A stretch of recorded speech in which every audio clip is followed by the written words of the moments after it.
Hello, everyone. Welcome back to the Queen of TV channel. Now, some quick things first before we get into our intro. Firstly, please watch the video all to the very end and do not forget to like, comment, and subscribe. Second, there will be cursing and profanity. If that's not your cup of tea, this channel is not for you. Lastly, I'll be giving my honest opinion about the episode and the show as a whole. So, without further ado, let's get into our intro. Hello, everyone. I am your host, the Queen herself, and you are the Prince and Princesses. You are either a subscriber or you are a viewer. Either way, welcome. Today, we're talking about H2O Season 3, Episode 4, Valentine's Day. Like I said in my previous episode, at the very beginning, before I had mentioned what happened in the episode, was that Valentine's Day in Australia is the same as it is in America, so we can guess that it has been 5 months. So in the H2O world, it is 2011, not 2010. Damn. But without further ado, we start this episode with Cleo enjoying her swim as she's watching the beautiful reef. We see that she meets up with Bella and Rikki, who apparently was wondering where Cleo was. And Cleo was enjoying the reef, but Rikki isn't seeing anything different about it. Was different as Cleo and Bella are joyous to mention that it is Valentine's Day, a holiday that Rikki actually hates. And apparently finds that the whole baby wearing a bow, having a bow and arrow and wings is creepy.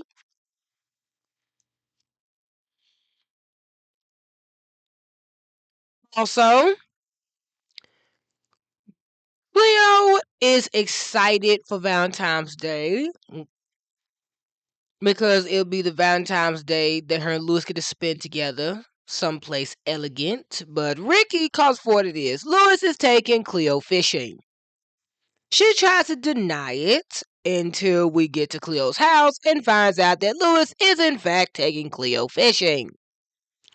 Cleo is not happy about it. She complains about it, says, yeah, being surrounded with slimy fish and this and that. And Lewis looks at her and says, I'm going to pretend that you did not say that.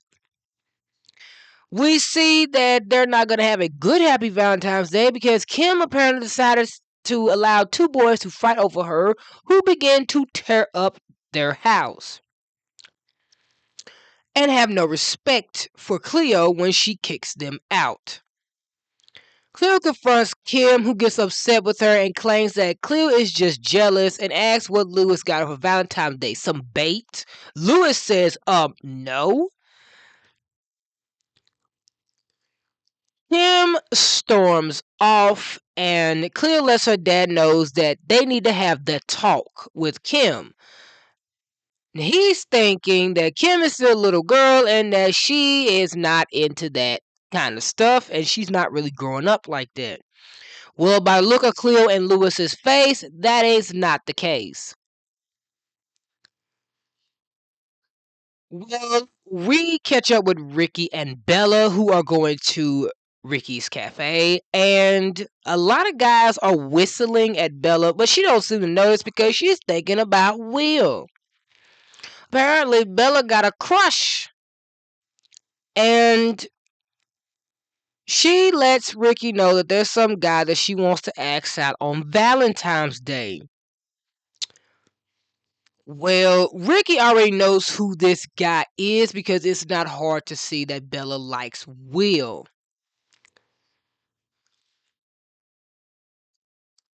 Bella runs into Will, who she tries to ask out on Valentine's Day, but ends up getting tongue tied and doesn't end up asking him. When her and Rikki do get into the cafe, Rikki sees a bunch of Valentine's Day decorations, which makes her want to barf. She sees that Zane has a bouquet of flowers, and she thinks they're for her, but he said that they are decorations because they're going to be working on Valentine's Day, which Rikki is not too happy about. Back at Cleo's house, Cleo dad tries to have the talk with Kim, but finds out she already knows everything considering they have a class that teaches them that kind of stuff. He must be talking about the DARE program, which is what we had when we was at school. And I'll talk about that in the review because, to be fair, that shit doesn't actually help. So it didn't go well, and he decides to take Kim's phone. Kim pretends that she's very understanding of what he's trying to do here. But the moment he leaves, she opens up all the boys' gifts, and Cleo confronts her about it, and they have an argument. And Kim ends up storming off. Louis tries to plan a romantic Valentine's Day with Cleo, but Cleo says it's not the right time.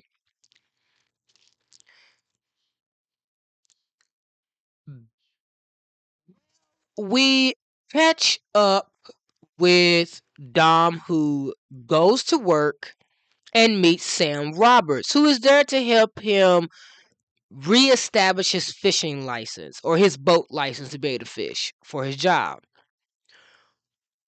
Well, he gets distracted and preoccupied when he sees that a bunch of boys are still texting and calling Kim about going on a date with her.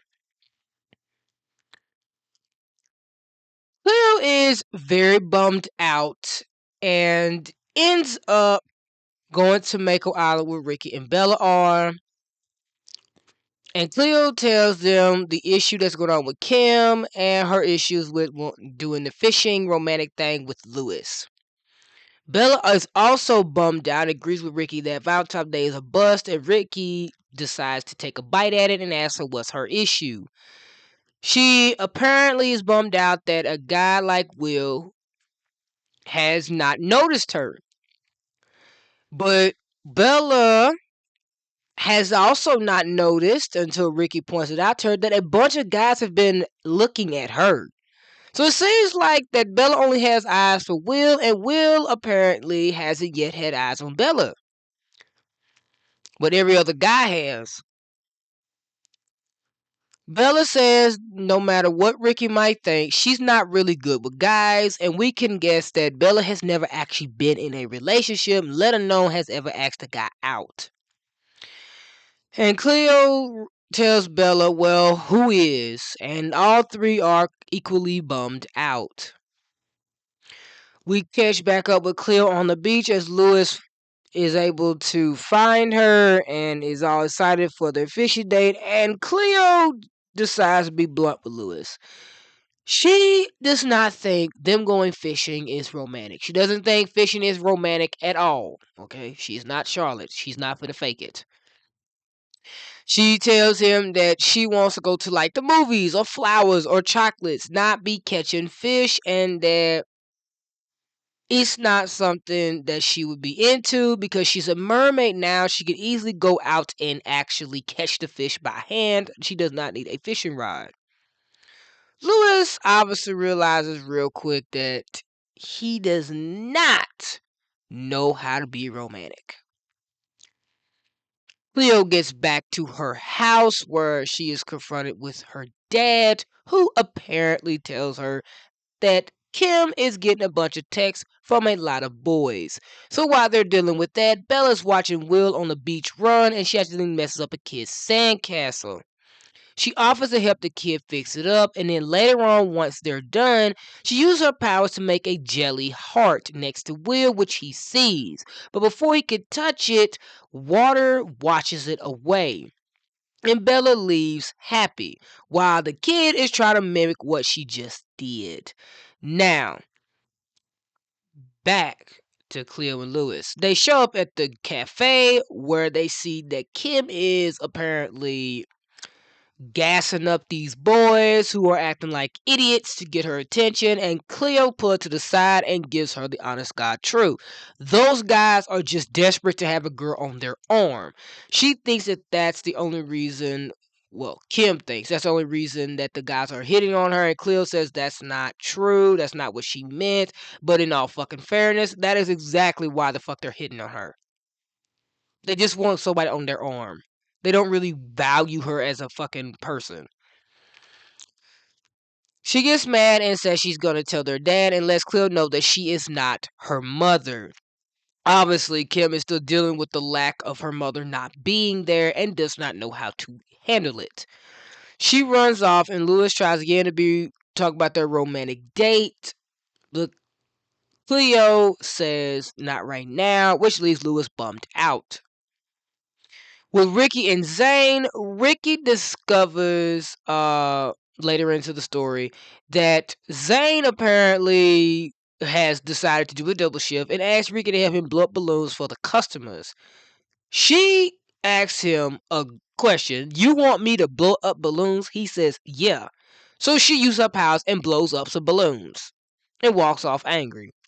While Cleo chasing Kim, Kim shows up at her desk job, tells Cleo to leave her alone. Sam is still there looking around, wondering what all the noise is about. And while Kim is trying to get Cleo to leave her alone, she accidentally hits Sam with the door, where Sam goes flying into the water. This is when Cleo and Dom actually make it to the boat and see what Kim has done. Kim thought it was Cleo, basically. They find out later on that that was a lady to help their dad get his license reinstated. Dom tries to smooth things over with Sam, but she's not having it. She is obviously and rightfully upset. Him and the girls have a heart-to-heart, especially when Kim blames herself. He said that they're going to figure things out, and though it might be hard, they're going to be okay, and that he loves them both, and that no matter what happens, they'll figure this out together as a family. His words ends up moving Sam, and she ends up deciding to give him a second chance. Later on, we see that due to all their talking, they end up actually bonding a romantic connection and decide to go on a damn date after only knowing each other for like 10 minutes, basically, which Cleo and Kim are not happy about whatsoever.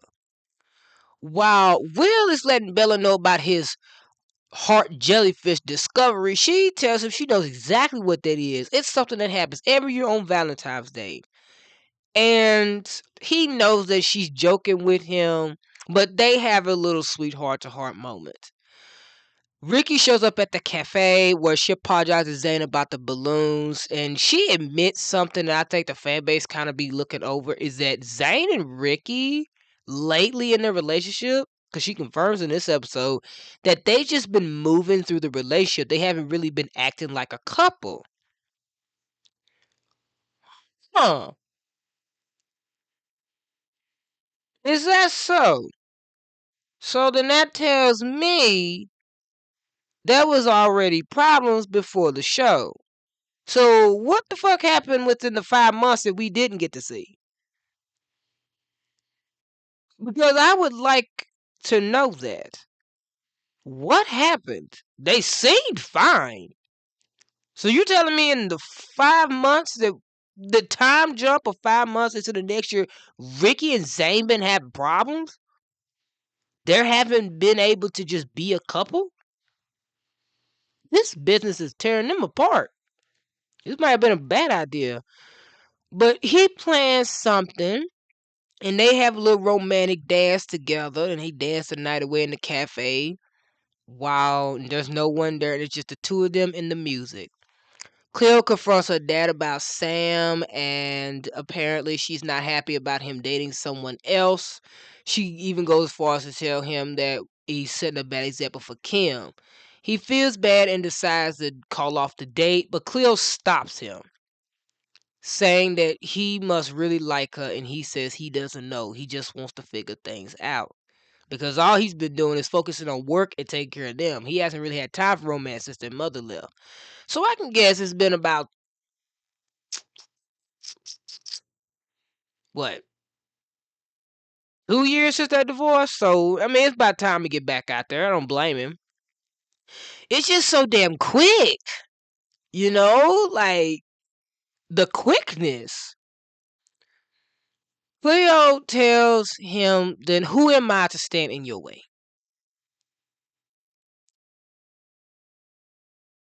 And I respect her for that. He asks her to teach him how to dance because he's been a while since he's done it. And she shows him, and before the episode can end, we see that Lewis is dressed up in a tux with one single rose, ready to actually give Cleo some kind of romance, which puts a big smile on her face. And the episode ends on a happy note. So let's talk about it. You know what? I respect Cleo for that. Despite the fact that she doesn't want her dad to be with anyone but her mom, she realizes that what makes her feel uncomfortable affects her father. Like, he's an adult. He has his whole life to find romance, and just to have his whole life be surrounded by work and his daughters is not fair to him. He deserves to go find happiness. When she realizes that he's about to cancel his date and that he's upset, she realizes that she is preventing him from being out there and going to find love. So she stops herself and she stops him and she tells him, go for it. Though she's not ecstatic, she's happy for him because he's in love. And he has that right. And I respect her for realizing that she's really gaslighting her father into not being with somebody that he wants to be with. Yeah, it may be quick, but he's an adult. It's his life. So for her to switch up immediately within 5 seconds and say, no, wait, don't let me stop you from finding somebody. Go after her. Go be with her. Go be happy. That's gross, Because in season 2, she never stopped Lewis from dating Charlotte. She just didn't trust the girl. But she never actually attempted to stop him. So to see her almost make an attempt, only for her to stop herself and say, no, do not let me stand in your way, that's fucking gross. Because though she's not happy about it, she doesn't care. It's her father. He deserves to be happy, so she tells him to go for it.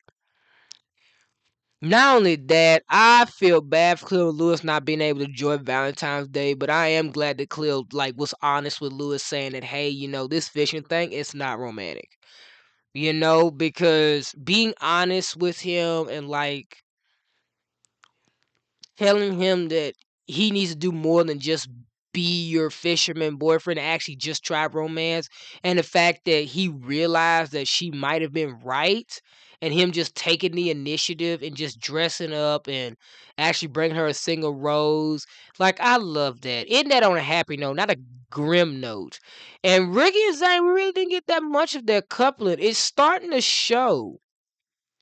Because now that the show has stated, with Rikki's own words in the writing, that they have been just moving through the relationship, I feel like they've actually been moving through the relationship since day one. They don't seem like they're a couple. It's like they both are checked out in the relationship. He's doing things behind her back without consoling her first, which is strange. And then you got Rikki, who isn't communicating with Zane, which even if they don't have good communication, they communicate. So not communicating is weird. So it seems like to me that Rikki and Zane are drifting apart. And instead of us actually noticing they're drifting apart, we thought Sophie broke them up. But I think Zane and Rikki have been slowly pulling from each other since the beginning of the season. And it's just, we haven't noticed. And I think that's why I thought that their relationship was so healthier in season 3. When I was talking about it in her video and his video, that it seemed like they've gotten healthier. No, what it seems like is that they're just two people that are together, but not together. So it's like their relationship has been fading out for a while because they do not look happy together anymore. So I feel like that Zane and Rikki's relationship has entered out of the honeymoon phase. I think I was right in what I said about their relationship being toxic. They got together for the wrong reasons. Now that they don't have those reasons to be together anymore, and Zane is starting to follow in the footsteps of business and adulthood while Rikki's focusing on her mermaid stuff, I feel like the two of them never found a balance with it. Like, Zane has never actually found a balance for Rikki as a mermaid. And now that I think about it, never. Like in season 2, we've never actually seen him allow the mermaid stuff to overtake his life like Lewis did. He's just been doing his own thing ever since he found out. And Rikki has just been mostly focused on the mermaid stuff and not her relationship. So, no, season 3 did not ruin them. This was actually a long time coming. It was obvious in season 2. It's just we chose to be blind to it. Season 3 showed us the issue that they have never addressed in their relationship, which is dealing with mermaid stuff and him more focusing on business adventures. So they've been separating. So that breakup was a long time coming. But instead of just breaking them up amicably, they just decided to do it in the most fucked up way possible. They had him cheat on her, which is fucking nuts. That they went that route. Like, I would have understood if they just broke up because they were never like that close. They were drifting apart. They weren't happy anymore, because that's what it is. Rikki and Zane are not happy anymore together. So, I mean, that's just genuine. They're separating, guys. I mean, as much as hurtful as it is, we have to accept it. That's something that happens. Sometimes people fall out of love, and Rikki and Zane fell out of love. That sucks, but that's the truth. There's nothing we can actually do about that. And on top of that, we see Bella and Will actually have a relationship that's not built on anything. You know, not trauma bonding, not love bombing. They, like, one of them have a crush on the other, and the other one hasn't even been shown to have a crush. He's just been hanging out with her. So it's like they're getting to know each other. So they're doing it the positive way. So yeah, Rikki and Zane breakup was a long time coming, and it's good to see that Rikki has realized that, and I think that makes sense of why Rikki said what she said when they did break up. I think Rikki realized for a while now that they were not a couple, and she just admitted in this episode like they've been not together like that. I guess that's just a line that she said that people overlooked. Now let's talk about Kim. Kim obviously is at that age she's thinking about boys. I mean, hell, she's 13. But I messed up and skipped over this in the episode. But Cleo and Kim did have a heart to heart. And Kim didn't mention that there was this one guy that was starting to shave his chin hair that she was really into. And Cleo told her that, hey, bring him around the house all the time, but make sure you tell Dad first. So it's good to see them have that heart to heart, because I think for the past 2 seasons, Cleo and Kim's relationship has been complicated. And it's starting to seem like their relationship is going from being complicated to them like acting like sisters. But it's just not that obvious because Kim is Kim. But Kim's behavior so far this season makes sense. Because obviously she's the youngest, so her dad might be spending more time with her and more money on her, which is something she's getting used to, so she's being spoiled. On top of that, her mom not being there, she's figuring out what a woman is, so that's why she's acting a certain way when it comes to things like that. So it's nice to see that, with Sam coming in, how that shapes Kim, for better or worse. But other than that, it seems like Kim is starting to show that she's not completely terrible. I mean, she is just a fucking kid. Okay, as much as I want to sit here and say why I hate Kim, in all fairness, I need to quit saying that type of stuff. I hate Charlotte. No, I mean that. I fucking cannot stand her. It ain't got nothing to do with her actions. Like, I hate her overall personality, her as a person, everything. I fucking hate her. But Kim, I think I just hate Kim's behavior and not her as a person. Because I can understand she's a child. That's like me saying I hate Sansa Stark from Game of Thrones for how she acts. No, I hate the behavior. I don't hate the character. So, with Kim, like, growing up and figuring out who she is outside of her, like, her sister, because her sister's 18 and she's finna leave, so Kim's about to be by herself, which might be something strange for her to be without her sister, because her and her sister have always been around each other, so that might be weird for Kim.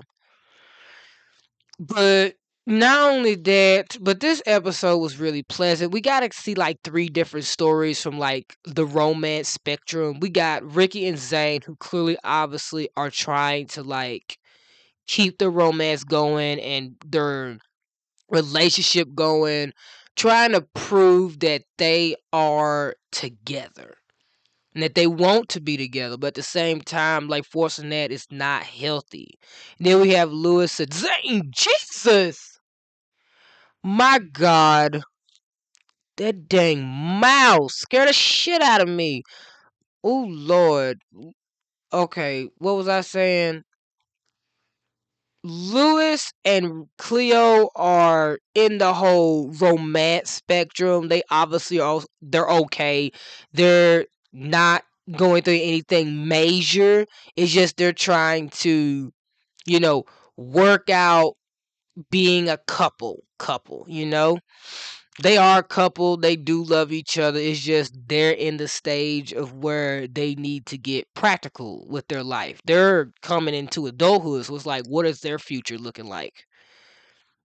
And then we got Bella and Will. We got a breath of fresh air. These are 2 people who are learning about each other and actually growing to love each other affectionately with time instead of being rushed. And then we got Dom and Sam, who are the typical love at first sight, where 2 people who just met each other immediately fall in love and decide to just start dating, which is bad. Don't do that.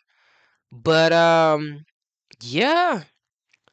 That's all I got for you guys today. Don't forget to like, comment, and subscribe. I hope you guys have a blessed day. I hope you have a wonderful day. And if no one has told you this, I'm telling you I love you. And I will see you in the next video. So until then, bye guys.